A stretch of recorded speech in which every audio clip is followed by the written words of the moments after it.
Di video kali ini, saya akan share kepada Anda cara supaya kita bisa trading tanpa emosi agar kita bisa menjadi trader yang lebih baik dan tentu saja lebih profitable. Oke, kita langsung saja.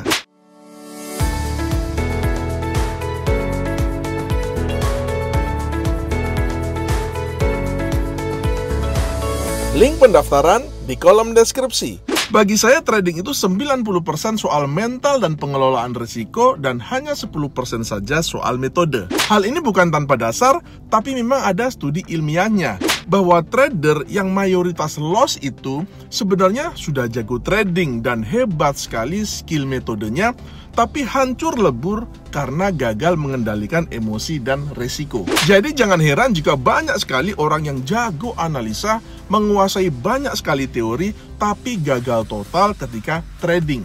Orang-orang ini memang punya talenta dan skill analitik yang luar biasa, tapi mental mereka ketika trading buruk. Jadi lebih cocok jadi analis ketimbang jadi trader. Kita mungkin masing-masing punya alasan untuk denial tentang hal ini. Akan tetapi sangat tidak bijaksana jika kita menolak hasil studi yang ilmiah dan objektif ini. Hal pertama yang ingin saya sampaikan adalah ketika saya mengatakan trading tanpa emosi, itu bukan berarti kita itu menjadi seperti robot yang sama sekali tidak punya ekspresi. Yang saya maksudkan adalah bagaimana kita bisa mengontrol emosi kita dengan baik agar emosi kita itu tidak berpengaruh negatif pada akun trading kita. Karena sudah terlalu banyak kejadian bahwa trader itu sebenarnya punya skill yang bagus sekali, akan tetapi semuanya hancur hanya karena gagal mengontrol emosi, baik ketika sedang loss maupun ketika sedang profit. Kita mulai dengan aspek yang pertama, yaitu aspek ekspektasi atau harapan. Ini adalah sebuah aspek yang paling tidak disukai oleh mayoritas trader dan sangat-sangat tidak populer. Karena itu faktor ekspektasi inilah yang juga menjadi penyebab utama mayoritas trader itu hancur lebur di market. Berhasil tidaknya kita mengendalikan emosi kita itu sangat ditentukan oleh aspek ekspektasi ini. Banyak trader pemula masuk market dengan ekspektasi atau harapan yang terlalu muluk-muluk. Belum apa-apa mereka sudah berkhayal memasang target ratusan ribuan dolar, bahkan mungkin lebih per bulan. Mereka ingin cepat kaya karena melihat iklan di media-media sosial, kok kayaknya gampang banget ya menjadi kaya lewat trading, itu kok kayaknya gampang banget. Padahal pengetahuan mereka di dunia trading masih nol. Karena itu kita bisa katakan itu adalah sebuah hayalan yang tidak rasional. Sebenarnya bukan hal yang salah ketika seorang trader itu punya ekspektasi yang positif bahwa dia akan sukses di market. Kita memang harus punya optimisme ketika hendak terjun ke dalam bisnis apapun termasuk trading. Hanya saja dunia trading punya ciri khas yang tidak dimiliki oleh bisnis konvensional, yaitu bahwa besaran risiko dan returnnya bisa kita tetapkan sendiri dan semuanya itu sepenuhnya ada di dalam kontrol kita. Misalnya ketika kita mau berbisnis kuliner atau properti, dalam kondisi yang normal, itu mustahil kita bisa cuan 100% dalam sehari. Hal itu tidak ada di dalam kontrol kita. Akan tetapi di dunia trading, dalam kondisi market yang normal, kita itu bisa cuan 100% hanya dalam waktu sehari atau mungkin beberapa jam saja. Karena ada yang namanya faktor leverage. Jadi apakah kita mau cepat kaya atau cepat bangkrut, itu sepenuhnya ada di dalam kontrol kita. Itulah dua sisi pisau yang sama-sama tajam. Sayangnya banyak trader itu pengennya hanya rebahan saja dan dapat duit.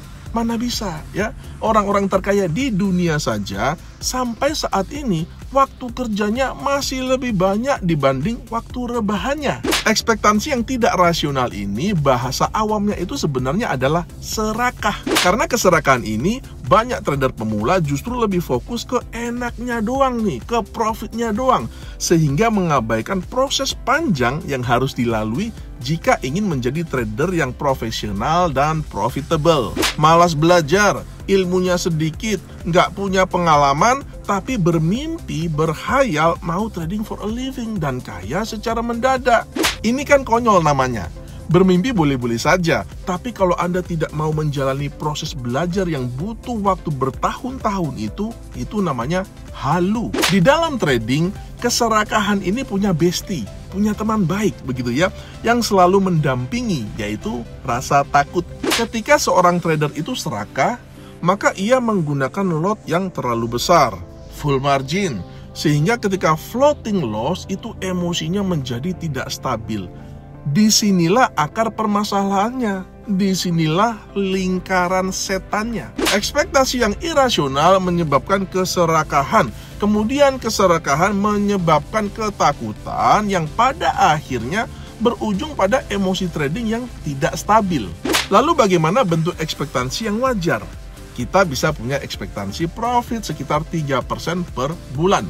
Dasarnya apa? Dasarnya adalah performa rata-rata para hedge fund manager yang memang berkisar 30-an% per tahun. Pak Setio, saya pernah dengar ada yang profitnya gila-gilaan, Pak. Ratusan persen per bulan atau per tahun. Saya tidak menyangkal hal itu, dan sekali-sekali memang kita mungkin saja mendapatkan jackpot, yaitu keuntungan yang di atas rata-rata. Akan tetapi pada realitanya kan bisa juga terjadi yang sebaliknya, yaitu kita mengalami kerugian besar akibat loss beruntun yang sering. Jadi ekspektasi yang wajar itu adalah mengambil rata-rata dan bukan sisi-sisi yang ekstrim, yaitu jackpot itu tadi yang seringkali ditonjolkan oleh para marketer untuk menarik banyak trader lewat sisi keserakahan ini. Jadi perbaiki ekspektasi Anda, maka emosi trading Anda juga akan semakin matang. Aspek kedua adalah soal tanggung jawab. Ketika kita punya harapan yang terlalu muluk tadi, hasilnya emosi kan jadi nggak stabil. Keputusan trading juga semakin ngaco. Trading nggak punya plan, FOMO, balas dendam, nggak pakai stop loss, sampai hedging logging mendadak hingga martingale, itu menjadi menu yang rutin. Hasilnya adalah berbagai emosi yang negatif ya, takut, gugup, marah-marah, hilang fokus, dan suka menyalahkan pihak lain ketika loss. Wah, signal providernya brengsek nih, mentornya sesat nih, waduh ini brokernya scam, atau waduh ini master copy trade-nya kurang ajar nih karena dia hanya ngejar komisi doang ya, dan lain sebagainya, dan lain sebagainya. Apa yang terjadi di sini adalah trader itu menolak bertanggung jawab dan mengalihkan tanggung jawab itu justru ke pihak lain. Jika kita mau menjadi trader yang stabil dan dewasa emosinya, maka kita wajib belajar mengambil seluruh tanggung jawab dan nggak boleh cengeng. Mungkin saja kita kurang belajar, ya skillnya kurang, atau mungkin saja memang belum rezeki, ya harus sabar, karena memang tidak ada jaminan profit di market. Kita harus berani mengambil resiko dan bertanggung jawab terhadap semua keputusan trading. Toh kalau profit kan kita sendiri juga yang menikmatinya, iya kan? Jadi kenapa kalau loss harus salahkan pihak lain? So, jika kita ingin menjadi trader yang tidak emosional dan tradingnya itu bisa lebih tenang dan lebih terarah, jadilah trader tangguh yang tidak cengeng, yang berani mengambil seluruh tanggung jawab itu di pundak kita sendiri. Aspek ketiga adalah aspek trading rules. Trading itu seperti bisnis lainnya ya. Jika kita mau sukses, kita harus punya semacam blueprint tentang langkah-langkah dan proses yang harus dilakukan, yang muaranya itu ada pada sebuah goal atau tujuan yang realistis, jangan yang halu tadi. Di dalam trading, blueprint rencana bisnis itu ada dalam bentuk trading rules atau disebut juga trading plan. Trader yang serius ingin sukses harus punya trading rules ini, karena jika tidak maka keputusan tradingnya akan lebih banyak dipengaruhi oleh kondisi mental dan emosinya, baik ketika loss maupun ketika profit. Ketika loss misalnya, trader yang tidak punya trading rules akan mengambil keputusan trading yang ngawur, tergesa-gesa. Berdasarkan apa? Berdasarkan emosinya yang sedang panas-panasnya. Pokoknya harus pencet tombol buy and sell untuk menebus kekalahan yang sebelumnya. Pokoknya hari ini atau minggu ini atau bulan ini harus profit, nggak boleh nggak profit. Keputusan tradingnya didorong oleh emosinya yang kacau, dan ini tidak pernah berakhir baik. Ketika profit pun sama saja. Trader yang tidak punya trading rules ini biasanya akan trading sembrono akibat terlalu pede. Dia ingin selalu punya posisi dan cenderung memperbesar lot size, dan selalu berakhir dengan penyesalan.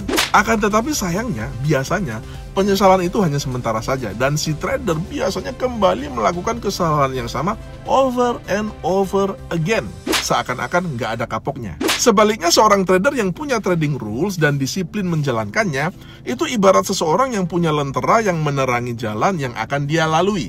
Dia akan selalu konsisten berjalan di jalan yang terang itu, karena dia tahu jika dia keluar jalur ke kanan dan ke kiri, maka yang ada hanyalah kegelapan. Aspek selanjutnya ini mungkin akan mendapatkan banyak protes ya, atau banyak kritik, yaitu mengharapkan kerugian. Wah Pak Setio, kerugian kok diharapkan? Nggak boleh boleh dong Pak, ya kan itu kan namanya melawan the law of attraction. Itu kan artinya kita berpikir negatif Pak.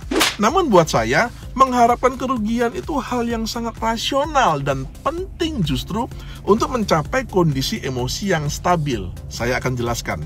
Ketika kita punya winning rate itu 60% misalkan, ya kan? Bukankah 40% lainnya itu adalah loss yang tidak bisa dihindari alias sebuah keharusan? Tanpa 40% trade yang loss itu, mustahil kita bisa mendapatkan 60% profitable trade lainnya. Artinya, kita ketika punya winning rate itu 60%, maka kita wajib punya harapan bahwa 40% trading kita itu pasti akan mengalami kerugian. Pasti. Jadi ketika kita sedang loss atau mungkin bahkan loss yang beruntun, ya anggap saja itu adalah bagian dari 40% bagian trading yang memang harus loss itu tadi. Dengan demikian emosi kita juga bisa lebih tenang bahkan ketika mengalami loss yang beruntun. Jadi trader itu harus berani mengambil resiko. Tapi banyak trader mengartikan jargon ini dengan salah, yaitu dengan trading menggunakan lot size yang terlalu besar. Jago-jagoan. Biar keren kalau dipamerin ke grup. Dia pikir trader yang mentalnya kuat itu adalah trader yang tradingnya itu pakai lot gede. Risk per trade-nya 5-10%, mungkin bahkan lebih ya. Itu pasti hancur. Trader yang punya mental yang baik itu justru adalah trader yang paham akan resiko. Dalam artian dia sadar nih bahwa trading itu tidak selalu profit dan menelan kerugian itu adalah bagian dari permainan yang wajar-wajar saja. Aspek selanjutnya adalah wajib menggunakan uang dingin. Uang dingin adalah uang yang tidak digunakan untuk keperluan primer Anda. Jadi jika loss, hidup Anda itu tidak terganggu. Dengan begitu, emosi Anda akan lebih stabil dalam menghadapi loss. Kalau Anda belum punya uang, ya nabung dulu lah. Ya jangan dipaksakan untuk trading. Kalau modal Anda terbatas, ya pakai akun mikro atau akun sen. Ya nggak perlu gengsi. Dengan begitu, trading akan menjadi lebih tenang dan terkontrol emosinya. Waduh Pak Setio, kapan kayanya dong kalau begitu? Ya kan itu kan banyak orang protes begitu. Kalau Anda pengen cepat kaya, ikut ponzi aja ya, jangan trading. Atau Anda bisa berangkat ke kasino untuk bermain judi di sana. Trading adalah proses panjang dan lama. Hanya segelintir trader yang punya mindset yang benar dan mental yang kuat yang punya peluang. Dan saya harap dan doakan Anda-Anda yang nonton ini termasuk dari segelintir trader tadi. Jika video ini bermanfaat bagi Anda, jangan lupa like dan share ke teman-teman dan ke grup-grup trading Anda. Sampai berjumpa di lain kesempatan dan salam cuan.